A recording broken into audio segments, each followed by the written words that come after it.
आज जाइए जंगल केते छतु आनी देखिए जरी भितर अच्छी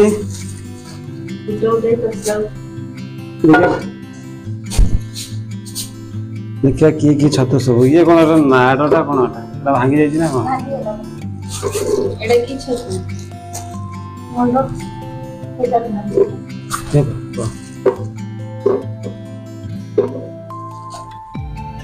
ये कौन हलदिया छतु पिचा छतु ये मंडा छतु ये पिचा छतु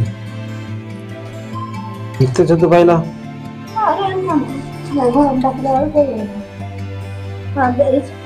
अधा धीरे देखियो जो कौन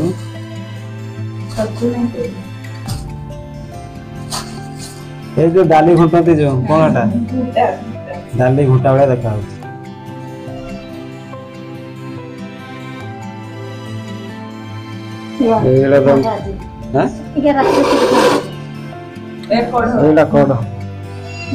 अंडा भाया देखा मैंने फुटी था राति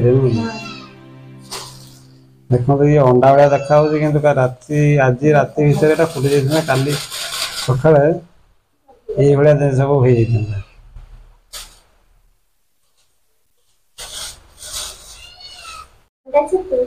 मंडा छतु इटा मंडा छतु आ ये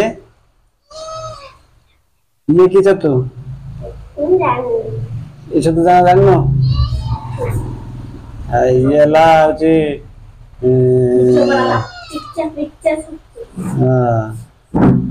जानी पारनु कौन जाऊ कौड़े रेनी कोट कौन पिंधिल वर्षा कहीं बारे होची तला मारिबो तो ओ जा तला मारिबे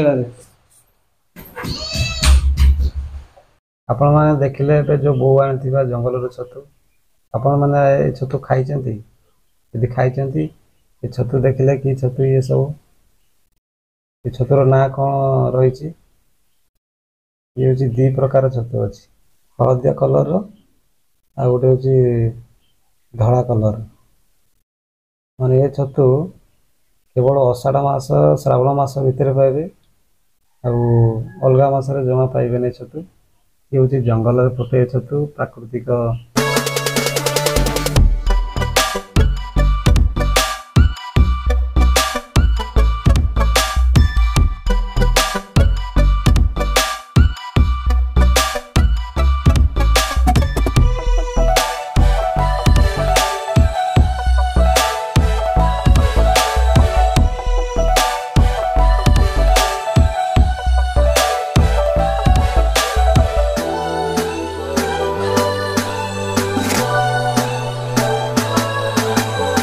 मारे हलदी पानी आनले हलदी पानी छतु को भांगिकी देवे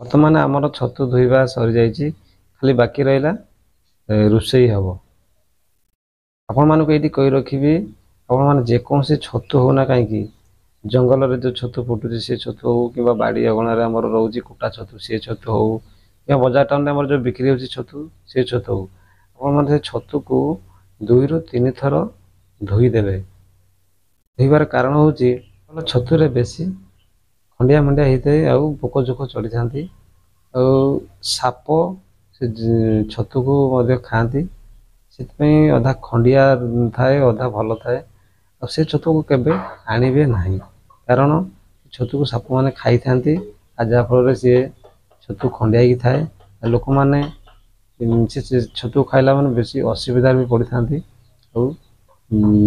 मेडिकल जाइए बहुत पैसा पत्र खर्च करते से पर्यंत जीवेनि से छतु को आपण मैंने आनिबे नहीं ଛତୁ ଆଣିଲା ପରେ ସେ ଛତୁକୁ ଭଲ ଭାବରେ ତାକୁ ଧୋଇ ସାରିଲା ପରେ ଖାଲି ଧୋଇବେନି, କେବଳ ଆମର ହଳଦୀ ପାଣିରେ ଧୋଇବେ, ଖାଲି କେବେ ଧୋଇବେ ନାହିଁ। ହଳଦୀ ପାଣିରେ ଧୋଇଲେ ମାନେ କ'ଣ କରନ୍ତି ନା, ମୁଁ ଦେଖିଛି ଛତୁକୁ ଆଣିବେ, ଛତୁ ଆଣିଲା ପରେ ତାକୁ ଭଲ ଭାବରେ ଧୋଇବେ। କେମିତି ଧୋଇବେ ନା, ହଳଦୀ ପାଣିରେ ହଳଦୀ ଦେଇଦେବେ, ହଳଦୀ ମିଶାଇକି ତାକୁ ସେ ଛତୁକୁ ଭଲ ଭାବରେ ଧୋଇବେ। ଧୋଇ ସାରିଲା ପରେ ତାକୁ ରୋଷେଇ କରି ଖାଆନ୍ତି। ତା ପୂର୍ବରୁ ସେମିତି ଖାଆନ୍ତି ନାହିଁ। ଆଉ ଆପଣମାନେ ବି ଠିକ୍ ସେହିପରି କରିବେ। ଜଙ୍ଗଲ ଛତୁକୁ ଆଣିଲା ପରେ ଆପଣମାନେ ଭଲ ଭାବରେ ହଳଦୀ ପାଣି ଦେଇ ତାକୁ ଧୋଇଦେବେ। ଧୋଇ ସାରିଲା ପରେ ରୋଷେଇ କରିକି ଆପଣ ଖାଇବେ। ଆମେ ବି ଏବେ ଠିକ୍ ସେହିପରି କରିଛୁ। ଭଲ ଭାବରେ ହଳଦୀ ପାଣି ଦେଇକି ତାକୁ ସରିଛି। ଏବେ ଆମର ରୋଷେଇ ହେବ। କେମିତି କ'ଣ ରୋଷେଇ ହେଉଛି ଚାଲନ୍ତୁ ଦେଖିବା। ମାନେ କଳା ବସିଗଲା, ଏବେ ତେଲ ଦିଆଯିବ, ପଡ଼ିବ ଲୁଣ। ଲୁଣ ପଡ଼ି ସାରିଲା, ଏବେ ଆମର ପଡ଼ିବ ପିଆଜ। ପିଆଜ ପଡ଼ିଗଲା,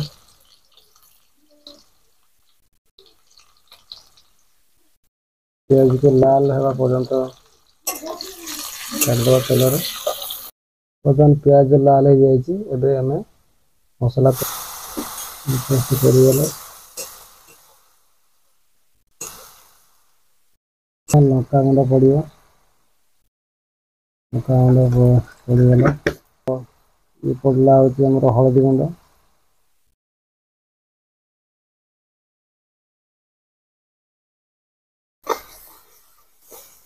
ଟିକେ ପାଣି ଦେବା ମସଲାଟା ସିଝିବା ପାଇଁ। ଏବେ ତାକୁ 2 ମିନିଟ୍ ଆମେ ଢାଙ୍କୁଣୀ ସାହାଯ୍ୟରେ ଟିକେ ଘୋଡ଼େଇ ଦେବା। ଆମେ 2 ମିନିଟ୍ ପାଇଁ ଘୋଡ଼େଇ ଦେବା। ବର୍ତ୍ତମାନ ଢାଙ୍କୁଣୀକି ଖୋଲିଦେବା। କଲର୍ ପୁରା ପଳେଇ ଆସିছে। ଏବେ ଆମେ ବିଲାତିକି ପକାଇଦେବା। କାରଣ ବିଲାତିଟା ପଡ଼ିଲେ ତରକାରୀର ଟେଷ୍ଟଟା ଭଲ ଆସେ। ପୁଣି ଆଉ ଟିକେ ପାଣି ଦେବା, ମାନେ ବିଲାତିଟା ସିଝିବା ପାଇଁ।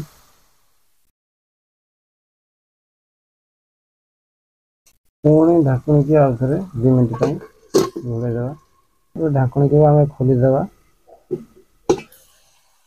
ଦେଖନ୍ତୁ ଆମେ ବିଲାତି ପୁରା ମେଲ୍ଟ ହେଇଯାଇଛି।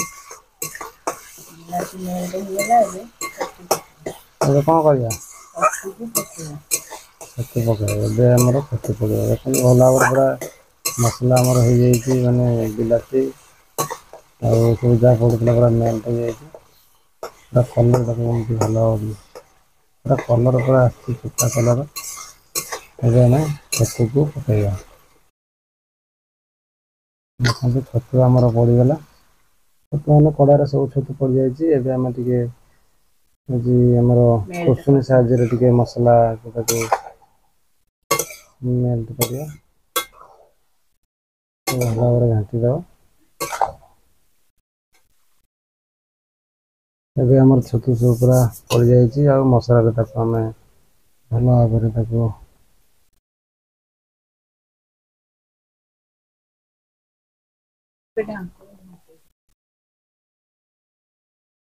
ବର୍ତ୍ତମାନ ଢାଙ୍କୁଣୀ ଆମେ ଘୋଡ଼େଇ ଦେବା, ମାନେ ଛତୁକୁ ସିଝିବା ପାଇଁ। ଆମର ତରକାରୀ ରେଡ଼ି ହେଇଯାଇଛି। ଖାଇବା ଆରମ୍ଭ କରିବା। ମା ତାଙ୍କର ଖାଇବା ଆରମ୍ଭ କଲେଣି। ଦେଖିବା କେତେ ଭଲ ଲାଗୁଛି କି ନାହିଁ।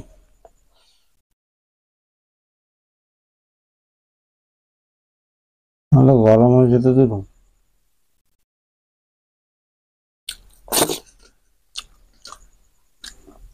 ବଢ଼ିଆ ଲାଗୁଛି। ରାନ୍ଧିଛି କିଏ? ଭଗବାନ। ମାଂସଟା ଛତୁଟା ପୁରା ମାଂସଟା ଦେଖାଯାଉଛି।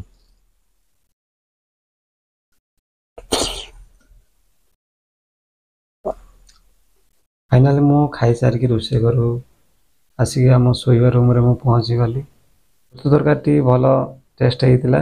ଆହୁରି ବି ଟେଷ୍ଟ ହେଇପାରିଥାନ୍ତା, କାରଣ ଆମର ଯେତିକି କାପାସିଟି ଆମେ ସେ ଅନୁସାରେ ମସଲା ମିଶାଇକି ତରକାରୀଟି ବନେଇଥିଲୁ। ଆଉ ଆପଣମାନେ ବି ଏଇଭଳି ଛତୁ ତରକାରୀ ବନେଇ ପାରିବେ, କିନ୍ତୁ ଯେତେ ମସଲା ଆପଣମାନେ ମିଶାଇ ପାରିବେ ସେତେ ଛତୁ ତରକାରୀ ଟେଷ୍ଟ ହେଇପାରିବ ଆଉ ଆପଣମାନେ ଖାଇବା ପାଇଁ ବି ଭଲ ଲାଗିବ। ଆଉ ଗୋଟେ କଥା ମନେ ରଖିଥିବେ, ଯେକୌଣସି ଛତୁ ହଉ ନା କାହିଁକି ଆପଣ ଭଲ ଭାବରେ ହଳଦୀ ପାଣିରେ ଧୋଇବେ, ନର୍ମାଲ ପାଣିରେ ଧୋଇବେନି, ହଳଦୀ ପାଣିରେ ଧୋଇବେ 2ରୁ 3 ଥର। ଧୋଇ ସାରିଲା ପରେ ଆପଣମାନେ ରୋଷେଇ କରିକି ଆପଣ ଖାଇପାରିବେ। ଛତୁକୁ ହଳଦୀ ପାଣିରେ ଧୋଇବା କେତେ ଦୂର ସତ ଆଉ କେତେ ଦୂର ମିଛ, ଆପଣଙ୍କ ଗାଁରେ ଥିବେ ବୟସ୍କ ଲୋକମାନେ, ତାଙ୍କଠୁ ଆପଣମାନେ ପଚାରି ବୁଝିବେ ଯେ ଛତୁକୁ ହଳଦୀ ପାଣିରେ ଧୋଇବାଟା ଠିକ୍ ନା ଭୁଲ। ଆପଣମାନେ କମେଣ୍ଟ ମାଧ୍ୟମରେ ମୋତେ ଜଣାଇପାରିବେ।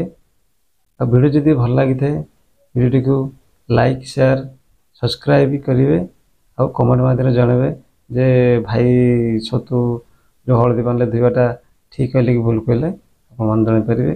ଏଇଠି ମୁଁ ଭିଡ଼ିଓଟିକୁ ରଖୁଛି। ନମସ୍କାର, ଜୟ ଜଗନ୍ନାଥ, ଗୁଡ୍ ନାଇଟ୍।